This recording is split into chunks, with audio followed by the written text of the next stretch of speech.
Mathematics പെഡഗോഗിയുടെ ഭാഗത്തു നിന്ന് തന്നെ 2022 ചോദിച്ചിട്ടുള്ള ക്വസ്റ്റ്യൻ പേപ്പർ ആണ്. അതിൽ വന്നിട്ടുള്ള ചോദ്യങ്ങളാണ് നമ്മൾ ഈ വീഡിയോയിലൂടെ പരിചയപ്പെടുന്നത്. കഴിഞ്ഞ വീഡിയോയിൽ 2024 ചോദിച്ചിട്ടുള്ള മാത്തമാറ്റിക്സ് പെഡഗോഗിയുടെ ക്വസ്റ്റ്യൻസ് നമ്മൾ ചർച്ച ചെയ്തതാണ്. അതിൽ ചോദിച്ചിട്ടുള്ള ചോദ്യങ്ങൾ റിപ്പീറ്റ് ചെയ്ത് ഈ ക്വസ്റ്റ്യൻ പേപ്പറും വന്നതായിട്ട് നിങ്ങൾക്ക് കാണാം.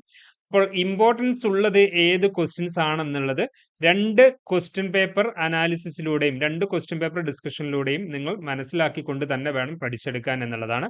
സോ നമുക്ക് ചോദ്യത്തിലേക്ക് പോകാം. ഫസ്റ്റ് യൂണിറ്റിൽ നിന്നും ചോദിച്ചിട്ടുള്ള ചോദ്യമാണ് discuss about the aims and objectives of teaching mathematics എന്നുള്ളത്. അത് 2024 ഇതേ ചോദ്യം ആവർത്തിച്ചിട്ടുണ്ട്. Then explain the Anderson revised Bloom's taxonomy in instructional objectives എന്നുള്ളത്.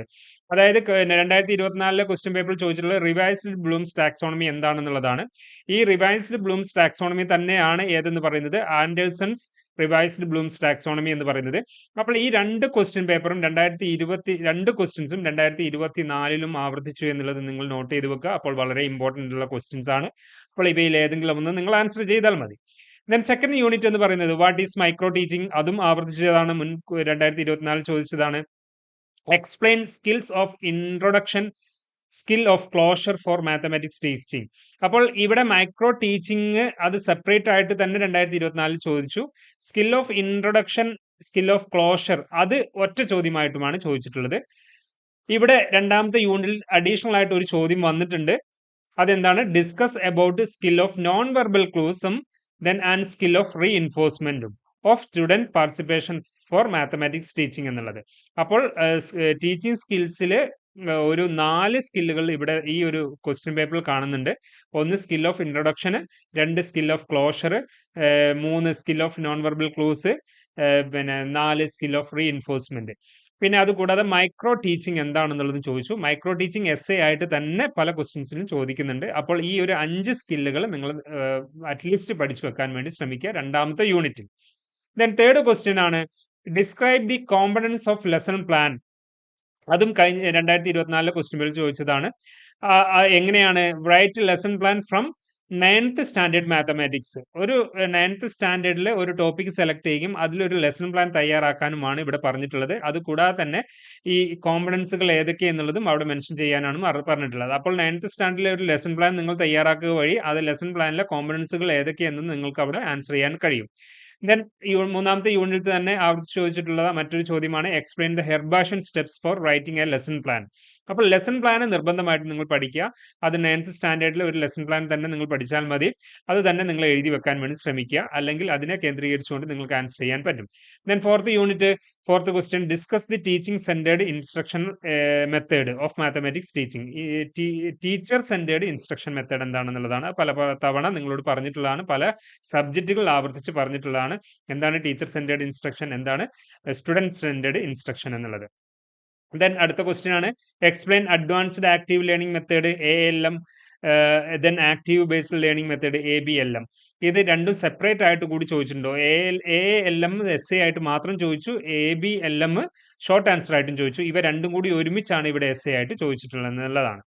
ദെൻ അപ്പോൾ അത് പഠിച്ചു വെക്കുക. Then discuss about role of new emerging medias in mathematics teaching.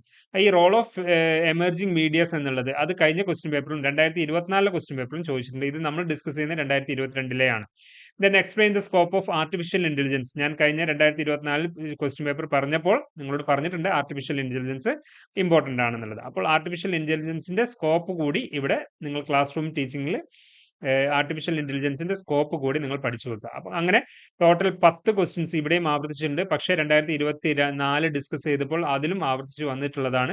അപ്പോൾ ഇത് രണ്ടും കൂടി കമ്പയർ ചെയ്ത് നിങ്ങൾ പഠിക്കുമ്പോൾ വളരെ 1-2 ക്വസ്റ്റ്യൻസ് മാത്രമേ നിങ്ങൾ ഇതിൽ ആഡ് ഓൺ ചെയ്യേണ്ടതായിട്ടുള്ളൂ. അതിലൊന്ന് ആർട്ടിഫിഷ്യൽ ഇന്റലിജൻസ് ആണ്. രണ്ടാമത്തത് പിന്നെ Herbartian steps in writing lesson plan ആണ്. മൂന്നാമതായിട്ട് വരുന്നതാണ് നോൺ വെർബൽ ക്ലൂസും അതേപോലെ തന്നെ reinforcement എന്നുള്ളതുമാണ്.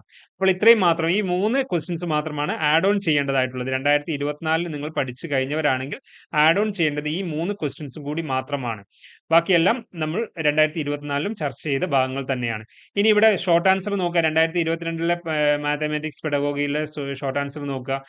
List the educational objectives of cognitive and affective domain. അത് ബ്ലൂംസ് ടാക്സോണമി ഡിസ്കസ് ചെയ്തവർക്ക് പഠിച്ചവർക്ക് ഈ ക്വസ്റ്റ്യൻ ആൻസർ ചെയ്യാവുന്നതാണ്. സിമ്പിൾ ആണ്. Explain about the components of skill of questioning. ഈ സ്കിൽ ഓഫ് ക്വസ്റ്റ്യനിങ് നമ്മൾ 2 ക്വസ്റ്റ്യൻ പേപ്പറും പറഞ്ഞിട്ടില്ല. അപ്പോൾ അത് 4മതായിട്ട് ആഡ് ഓൺ ചെയ്യേണ്ട ഒരു ക്വസ്റ്റ്യൻ ആണ്. യൂണിറ്റ് പ്ലാനിനെ കുറിച്ച് പറഞ്ഞിട്ടില്ല, അതും ആഡ് ഓൺ ചെയ്യേണ്ടതാണ്. Unit plan, give a model of unit plan. Then explain the steps in project method. അത് മുൻപത്തെ 2024 ഡിസ്കസ് ചെയ്ത് വെച്ചിട്ടുള്ളതാണ്. Then explain the use of mass media. അതും ഡിസ്കസ് ചെയ്തതാണ്. അപ്പോൾ 5 ക്വസ്റ്റ്യൻസ് ആണ് നിങ്ങൾ ഇതിൽ നിന്നും ആഡ് ഓൺ ചെയ്യേണ്ടതായിട്ട് വരുന്നത്. ബാക്കിയെല്ലാം തന്നെ 2024 നമ്മൾ പറഞ്ഞു വെച്ചിട്ടുള്ള ക്വസ്റ്റ്യൻസ് തന്നെയാണ്. അപ്പോൾ ഇങ്ങനെ കമ്പയർ ചെയ്തുകൊണ്ട് മിനിമം ഒരു 3-4 ക്വസ്റ്റ്യൻസ് എടുത്തിട്ട്, ക്വസ്റ്റ്യൻ പേപ്പർ എടുത്തിട്ട് കമ്പയർ ചെയ്തുകൊണ്ട് നിങ്ങൾ പഠിച്ചു കഴിഞ്ഞാൽ അറ്റ്ലീസ്റ്റ് നിങ്ങൾക്ക് ഒരു 20-25 ക്വസ്റ്റ്യൻസ് നിങ്ങൾക്ക് അതിൽ നിന്നും പിക്ക് ചെയ്തെടുക്കാവുന്നതാണ്. അങ്ങനെ 25 ക്വസ്റ്റ്യൻസിലെ 8 ക്വസ്റ്റ്യൻസ് മാത്രം നിങ്ങൾക്ക് ആൻസർ ചെയ്താൽ മതിയാവും. ആ 8 ക്വസ്റ്റ്യൻസ് നിങ്ങൾക്ക് 100% ഫുൾ മാർക്ക് വാങ്ങുന്ന രീതിയിൽ നിങ്ങൾക്ക് എഴുതാവുന്നതാണ്. അതിൽ എസ്സേ ആയിട്ട് നിങ്ങൾക്ക് പഠിക്കണം. എസ്സേ ആയിട്ട് മാത്രം പഠിച്ചാൽ മതി 25 എണ്ണം. അങ്ങനെയാണെങ്കിൽ എസ്സേ ക്വസ്റ്റ്യൻസിനും ആൻസർ ചെയ്യാം, ഷോർട്ട് ആൻസർ ക്വസ്റ്റ്യൻസിനും ആൻസർ ചെയ്യാം. സോ എല്ലാവരും നന്നായി തന്നെ പഠിക്കുക. എല്ലാവർക്കും നന്നായി പഠിക്കാൻ കഴിയട്ടെ എന്ന് ആശംസിക്കുന്നു. മറ്റൊരു ക്വസ്റ്റ്യൻ പേപ്പറുമായി വീണ്ടും കണ്ടുമുട്ടാം. Thank you all the very best.